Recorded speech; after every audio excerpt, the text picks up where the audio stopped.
യൂട്യൂബിന് വിട. സൂര്യയിലെ എല്ലാ പരമ്പരകളും സംരക്ഷണത്തിന് ശേഷം തികച്ചും സൗജന്യമായി സൺ നെക്സ്റ്റ് ആപ്പ് ഡൗൺലോഡ് ചെയ്യൂ. കണ്ടാസ്വദിക്കാം നിങ്ങളുടെ പ്രിയ പരമ്പരകൾ. അവൾ ഇന്നലെ എന്നെ കാണാൻ പഞ്ചരത്നത്തിൽ വന്നിരുന്നു. ചീരു അങ്ങോട്ട് വന്നെന്നോ? അല്ല, എന്നിട്ട് അതേക്കുറിച്ച് അവൾ എന്നോടൊരു വാക്കുപോലും പറഞ്ഞില്ലല്ലോ. എന്തിനാ അമ്മാവ് ചീരു വന്നേ? അമ്മാവൻ എന്നിട്ട് അവളോട് സംസാരിച്ചില്ലേ? ഞാൻ സംസാരിച്ചു. പക്ഷെ അവള് പറഞ്ഞത് ഉറക്കത്തിൽ അച്ഛനെ സ്വപ്നം കണ്ടതുകൊണ്ട് വന്നതെന്നാ.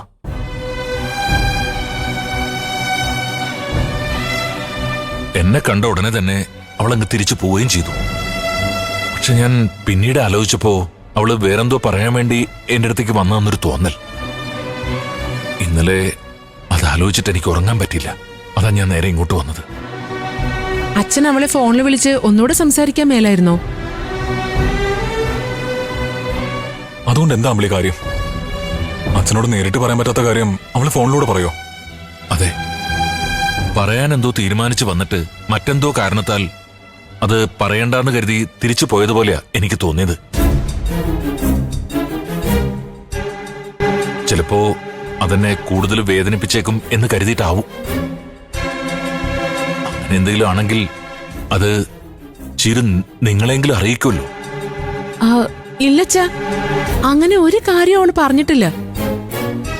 ചിലപ്പോ അച്ഛനെ കാണണം തോന്നിട്ട് തന്നെ വന്നതായിരിക്കും.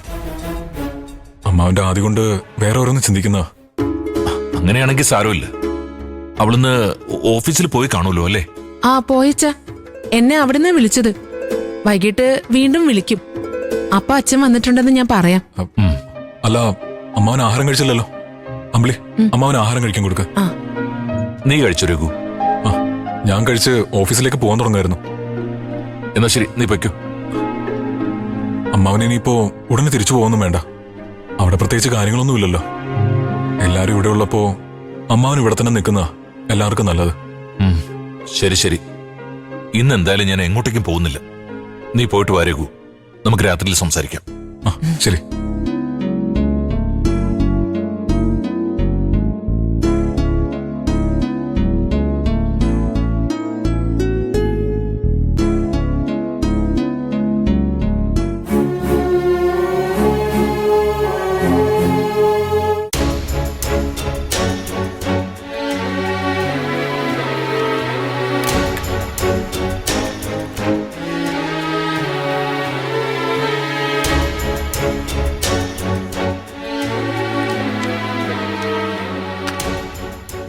എന്തു പറ്റി ചിലങ്കെ?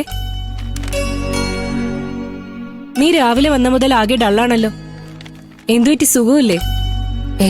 അസുഖമൊന്നുമില്ല നേതു. വീട്ടിലെ ഓരോ പ്രശ്നങ്ങൾ ഓർത്തുള്ള ടെൻഷനാ. എന്തു പറ്റി? ഹസ്ബൻഡിന് വീണ്ടും അസുഖം കൂടിയോ? അതല്ല, ഫിനാൻഷ്യൽ പ്രോബ്ലം. 2.5 ലക്ഷം രൂപ ഉടനെ കൊടുത്തില്ലെങ്കിൽ ഹസ്ബൻഡ് നടത്തി വന്ന സ്ഥാപനം കൈവിട്ടു പോകും. ലോൺ എന്തെങ്കിലും നോക്കായിരുന്നില്ലേ? അതിനുള്ള ടൈമില്ല. 1 വീക്കിനുള്ളിൽ പണം കൊടുക്കണം.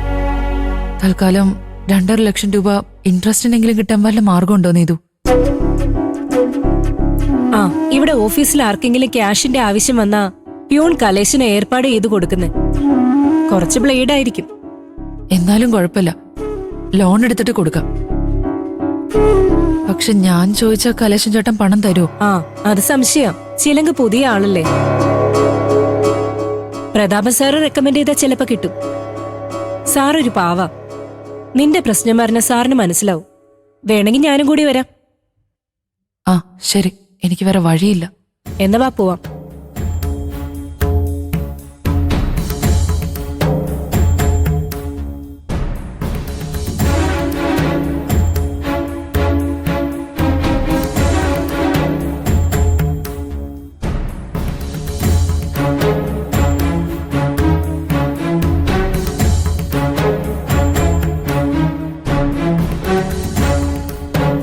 സാർ, കലേശം വരുന്നുണ്ട്.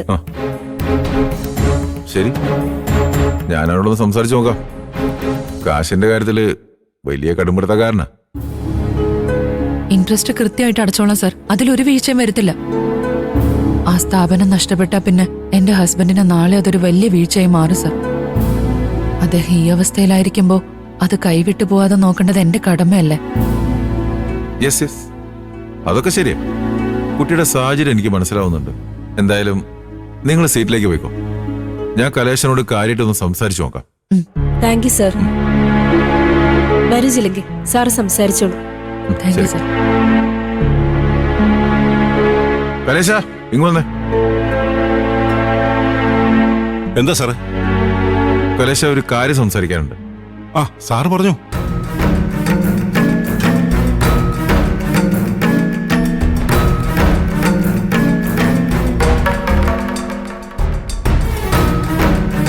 നീ പേടിക്കണ്ട.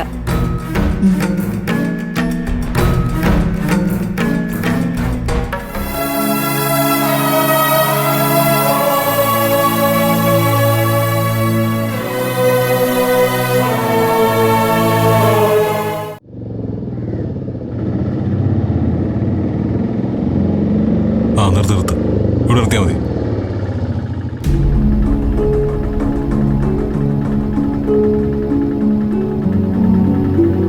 ദാ.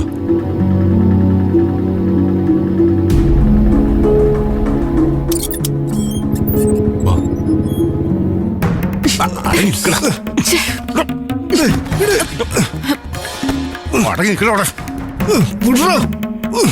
നീ എന്തിനാണ് ബലം പിടിക്കുന്നത്?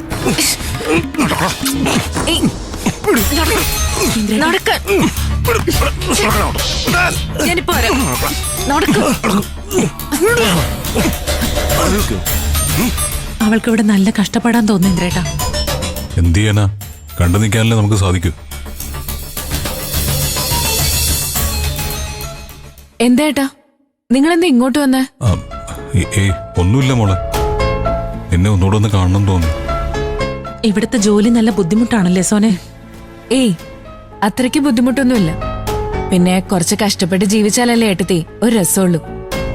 അങ്ങനെ ആകുമ്പോഴേ നമുക്ക് ജീവിതത്തിൽ ഒരു വാശിയുണ്ടാവും, ജയിക്കണമെന്നൊരു ചിന്തയുണ്ടാവും.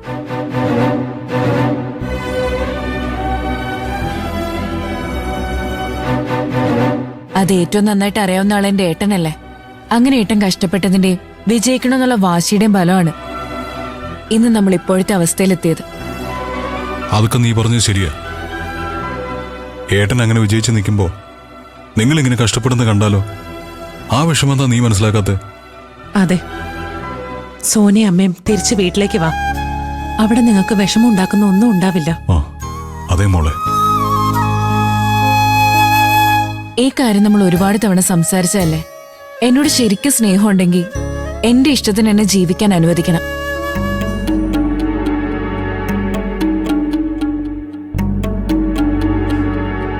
ആ ഡോക്ടർ, ഇതിന്റെ ഏട്ടനും ഏട്ടത്തിയാ. നമസ്കാരം. ആ നമസ്കാരം. സോന നല്ല കുട്ടിയാ. ചെയ്യുന്ന ജോലിയോട് 100% ആത്മാർത്ഥത കാണിക്കുന്നുണ്ട്. ഇവിടെ വന്ന് ചുരുങ്ങിയ സമയം കൊണ്ട് കാര്യങ്ങളെല്ലാം പഠിച്ചു. ആ ഡോക്ടറുടെ ഭാഗത്തുനിന്ന് സോനയെ കുറിച്ച് ഇങ്ങനെയൊക്കെ പറഞ്ഞു കേൾക്കുമ്പോ ഒരുപാട് സന്തോഷമുണ്ട്. നല്ലത് ചെയ്താ അത് നല്ലതാന്ന് പറയാൻ ഇഷ്ടപ്പെടുന്ന ആളാണ് ഞാൻ. എന്നാ നിങ്ങൾ സംസാരിക്കേ, ഞാൻ പോയിട്ട് വരാം. ശരി ശരി സാർ. ഡോക്ടർ. എന്നെക്കുറിച്ച് ഓർക്കുമ്പോ ഏട്ടന് അഭിമാനമുണ്ട്.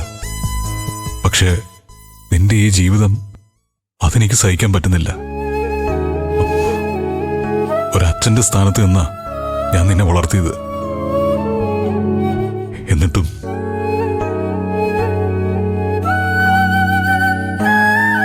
ഞാൻ പറഞ്ഞില്ലേ ഏട്ടാ, ഞാനിപ്പോ ഹാപ്പിയാ 100%.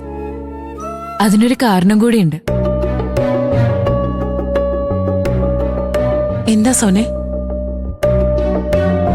ഇവിടെ ഓരോ പേഷ്യന്റിനെ കാണുമ്പോഴും അവരെക്കുറിച്ച് കൂടുതൽ അറിയുമ്പോഴും ഞാൻ പലതും തിരിച്ചറിയാണ് ചെയ്യുന്നത്. എത്ര ഉയർന്നു പോയാലും താഴെ വന്നേ സമ്മാനം നേടാവൂന്ന് ഭാനുമ്മ പറയാറില്ലേ. അതിന്റെ അർത്ഥം എന്താണെന്ന് എനിക്ക് ബോധ്യപ്പെടുത്തിയൊരു കാര്യവും കൂടിയുണ്ട്. എന്താ സോനെ? നിങ്ങൾ വാ, അഹങ്കാരത്തിന്റെ പടക്കുതിരകളായിരുന്ന ചിലരെ കാണിച്ചു തരാം.